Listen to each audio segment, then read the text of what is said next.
Hi traders, welcome to my channel Stock Market with Rashmi. 26th August 2024 साठी जो stock आपण बघणार आहोत that also belongs to the textile industry. यापूर्वी Alok industry आणि बॉम्बे डाईंग हे दोन स्टॉक आपण टेक्सटाईल इंडस्ट्रीशी रिलेटेड पाहिले होते. They both are doing well, पण those who have miss that rally can add this stock to your watch list. आजच्या स्टॉकचं नाव आहे फिलाटेक्स्ट. कधी कधी काय होतं, एखादं सेक्टरच खूप छान पद्धतीने परफॉर्म करायला लागतं आणि त्या सेक्टरमधले असलेल्या सगळ्या स्टॉक्समध्ये आपल्याला बाईंग दिसून येते. पण make sure that you are buying in a right company at a right time. कारण खूप जास्त हाय व्हॅल्यूला जर तुम्ही बाय केलं तर तिथून मग रिट्रेसमेंट येण्याची शक्यता जरा जास्त असते. सो फिलाटेक्स ही company they leads in a manufacturing of synthetic yarn. पॉलिस्टरचे चिप्स ते बनवतात जे ॲज अ रॉ मटेरियल म्हणून वापरले जातं. त्यानंतर व्हेरियस टाईप्स ऑफ थ्रेड्स ते बनवतात. त्याच्यामध्ये सिविंगचं थ्रेड येतो, एम्ब्रॉयडरी थ्रेड येतो, टेक्निकल थ्रेड येतो. याशिवाय apparel clothing, technical textile, automotive textile आणि होम टेक्स्टाईल या सगळ्यामध्ये ते बिझनेस करतात. यापैकी टेक्निकल आणि ऑटोमोटिव्ह टेक्स्टाईल म्हणजे नेमकं काय याची माहिती मी जेव्हा आलोक इंडस्ट्रीजचं प्राईज ॲक्शन एक्सप्लेन केला आहे त्याच्यामध्ये थोडीशी माहिती मी दिलेली आहे. फिलाटेक्स ही कंपनी त्यांचे हे जे सगळे प्रोडक्ट्स आहेत ते आफ्रिका, एशिया आणि युरोपियन कंट्रीजमध्ये एक्सपोर्ट करतात. त्यांचं डेडिकेटेड रिसर्च अँड डेव्हलपमेंटची टीम आहे. रिसेंट अपडेट्समध्ये फिलाटेक्सबद्दल सांगायचं झालं तर गुजरातमध्ये पॉलिस्टर फिलामेंट यार्नचं प्लांट त्यांनी सेटअप केला आहे.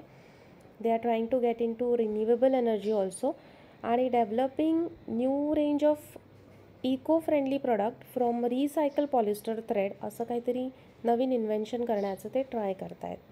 I personally feel this is under value stock, ज्याचं फ्युचर फार ब्राईट माझ्या मते असणार आहे.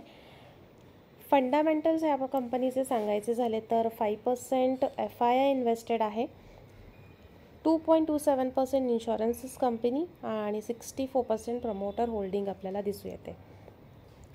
Before going to price action I would like to show you something की डिसेंबर 2022मध्ये हा स्टॉक स्प्लिट झाला होता. तेव्हा त्याची प्राईस होती 80 आणि 2:1 या रेशोमध्ये हा स्टॉक स्प्लिट होऊन त्यानंतर तो एका कन्सोलिडेशन झोनमध्ये गेला आणि तिथून मग त्याची स्लो मोशनमध्ये अपसाईडची रॅली सुरू आहे. सो आता जेव्हा हा स्टॉक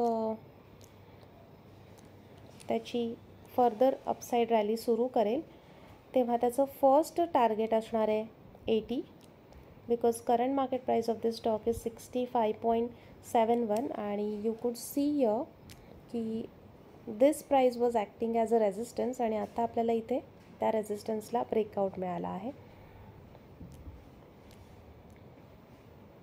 आणि हा ब्रेकआउट झाल्यानंतर जेव्हा आपला स्टॉक अपसाईडची रॅली सुरू करेल तेव्हा फर्स्ट आपलं टार्गेट असणार आहे 80 आणि त्यानंतर this stock should go to 100. So let me know in a comment box की टेक्स्टाईल इंडस्ट्रीपैकी तुम्ही कुठला स्टॉक प्रिफर करताय, बॉम्बे डाईंग, आलोक इंडस्ट्री की फिलाटेक्स्ट. आणि अशाच स्विंग ट्रेडिंगसाठीच्या रोजच्या एका व्हिडिओसाठी फॉलो माय चॅनल. Thank you so much.